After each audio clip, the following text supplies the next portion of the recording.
What's up, everybody, and welcome back to another movie review. I'm Chase Lee, reviewing for DallasMovieScreenings.com, and the movie I want to take a look at right now is The Lighthouse. Now, this one comes from A24, is directed by Robert Eggers, and this one tells the story in the late 1800s. Robert Pattinson is a person that's looking for a job. He finds a job as a lighthouse keeper on this island, kind of managed by Willem Dafoe's character. And so he's put to work. He has to manage the lighthouse, and he has to kind of take care of he's like a groundskeeper, basically, and that is his job. He slowly starts to become paranoid. He's hallucinating because of the isolation on the island, and, they don't really talk to anyone else except for each other. So, he's going crazy thinking Willem Dafoe is saying certain things, or he's at certain places on the island when he's really not. And it leads up to an interesting climax. That's all I'll say. But that's the story. I don't want to go further into it. I don't want to spoil anything. So my lead up into this movie is that Robert Eggers, this is his second film. And, he directed The Witch back in 2016, which I absolutely love, by the way. It's a great slow burn horror film. It's well shot. It's set in like the 17 or 1800s. The dialect that they researched on, it just made it feel authentic and creepy, unsettling. It's an unnerving film that I still love to this day. And, that was the first film that I saw from him. Knocked it out of the park. And so, going to the Lighthouse and giving you guys the setup of that. And, it's shot in 4:3 aspect ratio, which is like a square. So you get the black bars on the side. And it's shot in black and white. And it's just like, it's so different from The Witch, but still has like some attributes that we're used to from his filmmaking. I was excited. So I saw the movie, and walking out of it, I said to myself, A24, for the love of everything that is holy, please stop making great movies, because it is damaging my brain, because I have to reorganize my top 10 every single time. I'm just kidding. Please keep sending the great movies. But I knew this movie was going to be weird. It's not going to be for everybody. I watched it. The credits rolled. I left. I woke up the next day and I was like, I love this movie. It is my jam. This is the type of stuff I love. So starting up at the top, it is not going to appeal to everybody. This is not a traditional horror film that people are going to be used to. I don't know how the mainstream is going to react to this movie. There's a lot of parts in this movie where you can't understand what they're saying because it is actual dialect from lighthouse journals that Robert Eggers and his brother Max Eggers researched on to get the actual dialect and dialogue down for Willem Dafoe's character and Robert Pattinson's character. And sometimes you can't understand them. It's like a garbled mess. They almost sound like a drunk Mr. Krabs sometimes. And by they, I mean Willem Dafoe's character. Sometimes you cannot understand them. It's not all the time. It's like maybe 2% of the movie. But there's not that much dialogue, so it didn't really bother me. But, it's not going to appeal to everybody. So I just want to throw it out there. Be cautious if you are wanting to take a chance on this. I'm telling you from my personal experience, yes. But I know it's not going to be for everybody. Robert Eggers is a visionary. I am so glad that this guy is kind of running the game like Ryan Coogler, where like they came out with like a smaller movie, and Robert Eggers is still kind of doing smaller movies, but they've only done a handful of movies that you can count on one hand, but they keep getting better each time. It's incredible to watch these guys' careers, and I think what Eggers does best is that he crafts this like delirious fairy tale that it looks like this is something out of the Twilight Zone. It looks like it's not even placed on Earth.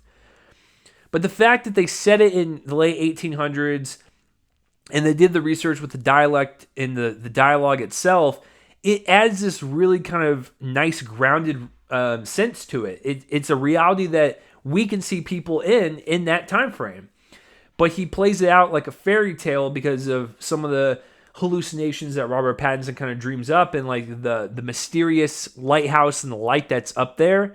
It feels like something out of the Twilight Zone, but there is this kind of grounded sense to it that was really nice. And it's all about balance. And so I'm going to say that word again because I think what he also does in a very balanced way is tone. Manages horror, thriller, suspense, and comedy all at the same time. The paranoia, the delirium, the nightmarish situations that Robert Pattinson and Willem Dafoe find themselves in play very well to the horror aspect and really has this underbelly of tension that just kind of plays throughout the entire movie. It's gory sometimes. There's, suspenseful moments. It keeps you on the edge of your seat because you have no idea what's going to happen. And then you also have this comedy angle where they'll get drunk and they're drunkenly talking to each other, falling down. Willem Dafoe farts a lot, eats a lot of beans. It's just, it's something out of a cartoon, which is funny because they also point out in this movie that Willem Dafoe sounds like a parody. They point it out. But yeah, it's almost like a cartoon sometimes with his character and the way he speaks. And the comedy is actually it's really subtle, but it's there. And then the next scene, it will just be terrifying. And you're like, how does this work? A lot of people might not find it to work. I actually thought it was well balanced, and it's all about balance and tone and in story and just everything. And I thought Robert Eggers delivered that in spades. Another great thing about his visual eye for this film is the cinematography. It's exquisite. It is devilishly good, and it's so well lit and it's so well framed. Everything is so precise and really just accurate in the framing. It's almost kind of like a dream that this movie was made and the way it was shot. It looks so good. Everything that has to do with the lighthouse, when they're inside the cabin, whether they're outside, whether it's long shots of the lighthouse, it's beautiful. It's great to look at. And this was all shot on an actual lighthouse island. So once again, adds to the authenticity even more. And the black and white, it fits so well because it's shot in the setting of the late 1800s. And the black and white almost adds this kind of old school universal monster movie flavor to it. Once again, just adds to the experience. You feel like you're watching a movie plucked out of time, and that's awesome.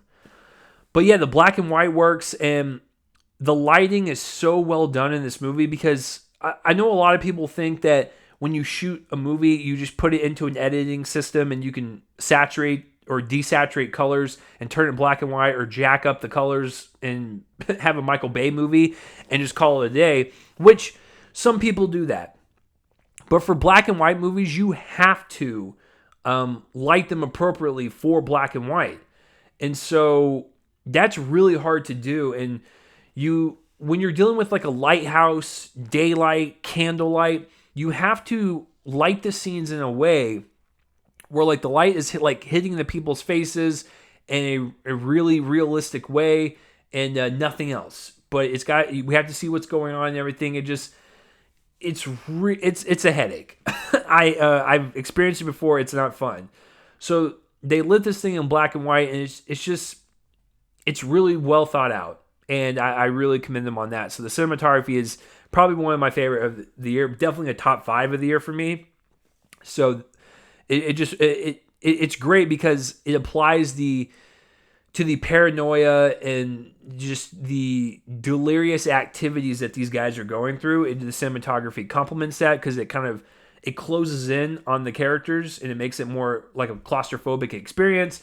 And if you're claustrophobic, you can hallucinate, you can become mad and crazy. And so it works all well on that front.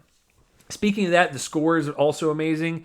It feels timeless. It feels like a classic score in the making. Everything about it was sweeping and alluring and mysterious. And it plays very well to the themes and the story of the movie. And so the score is it's wonderful.